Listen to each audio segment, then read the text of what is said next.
राजनीति, आंदोलन, किसान, करप्शन, गरीबी, इन सभी मुद्दों पर आवाज उठाएगा अब तक न्यूज इंडिया। सत्ता के आगे जब भी सवाल कमजोर पड़ने लग जाए तो सवाल उठाने पड़ते हैं।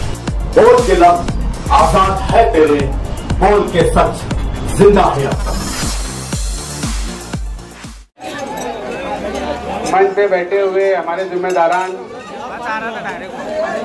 और हमारी आन बान शान कायद नस्लो जनाब आसिफ शेख रशीद साहब, और मैं मन्नान सर का हमारी यूथ की पूरी बॉडी के जानिब से शुक्रिया अदा करता हूं कि उन्होंने इतना ज़बरदस्त हमारा इस्तेकबाल किया और हौसला अफजाई की। मैं उनका तहे दिल से शुक्रिया अदा करता हूं। अभी यहाँ पर बात हो रही थी कि हम चाय पे चर्चा का जो प्रोग्राम है वो करने के लिए निकले हैं, तो मन्नान सर को ये हमारी चीज़ें बहुत पसंद आई तो इस्तेकबाल रखा है। असल में दरअसल ये जो चीज़ है ये आसिफ शेख रशीद साहब की सोच है।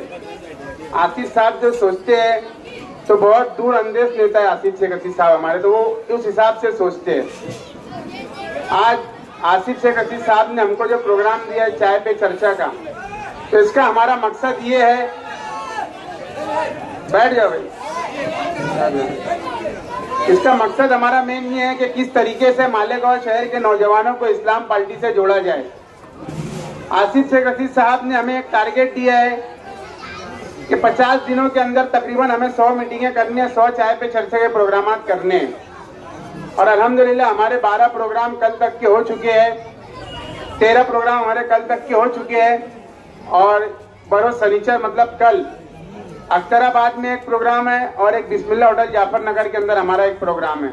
वैसे कल 2 प्रोग्राम, हम रोजाना 2 प्रोग्राम कर रहे हैं। ये प्रोग्राम करने का मकसद हमारा सिर्फ ये है कि किस तरीके से मालेगांव शहर के साथ साथ महाराष्ट्र के मुसलमानों के ऊपर जो मुसीबतें आ रही है, तो बहुत से नौजवान ऐसे हैं कि सियासत में वो वक्तिया दिलचस्पी लेते हैं कि आज जो हो रहा है वो आज ही देखते हैं और भूल जाते हैं, वो कल के आने वाले फिक्र नहीं करते।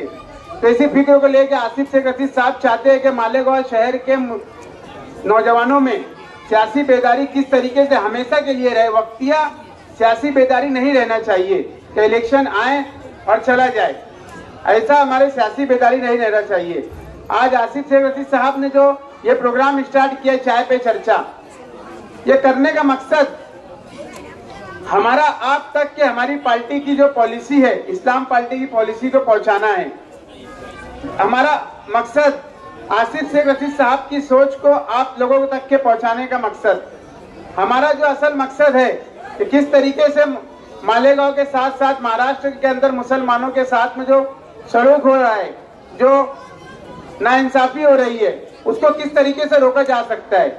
इसको रोकने के लिए तुमको और हमको नौजवानों आसिफ शेख रशीद साहब के हाथों को मजबूत करना बहुत जरूरी है। आपने पिछले दिनों देखा होगा आसिफ शेख रशीद साहब, सुलेमान खान का कत्ल हुआ तो किसको वहां पर सबसे पहले बुलाया गया और कौन वहां पर पहुंचकर सुलेमान खान की माँ बाप के आंखों का आंसू किसने पोंछा? तुम्हारा और हमारे महबूब लीडर जनाब आसिफ शेख रशीद साहब ने ये काम किया। उसके बाद में लोगों ने जाने का ये काम किया।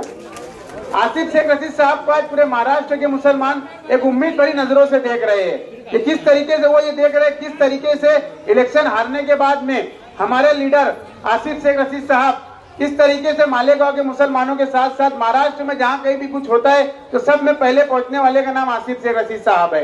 उनको भी यह महसूस होता है कि हमारे बीच में ऐसा लीडर नहीं है, इस वजह से वो आज मालेगांव शहर के लीडर को हमारे आसिफ शेख रशीद साहब को पसंद कर रहे हैं और जहां कहीं भी कुछ मुसीबतें परेशानी आती है आसिफ शेख रशीद साहब को बुलाते हैं।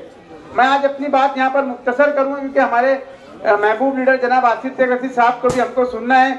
मैं आप सभी नौजवानों से गुजारिश करूंगा कि हमारे हाथों को मजबूत करे, आसिफ शेख रशीद साहब के हाथों को मजबूत करे और आने वाले वक्त में किस तरीके से मालेगांव कॉर्पोरेशन के ऊपर इस्लाम पार्टी का पहला मेयर हम बैठा सकते हैं, ये तुम्हारे और हमारे हाथ में है। नौजवानों, मैं बार बार एक चीज बोलता हूँ कि लोग हमको बोलेंगे ये जो हमारे आज मुस्तकबिल के जो आने वाले रोशन सितारे हैं ये तुमको और हमको हमारा गिरेबान पकड़कर बोलेंगे कि एक नौजवान लीडर जनाब आसिफ शेख रशीद साहब की शक्ल में निकला था और आपको आवाज दे रहा था, क्या हमारे बच्चों के आने वाले मुस्तकबिल को हमको बचाना है, मेरा साथ दो।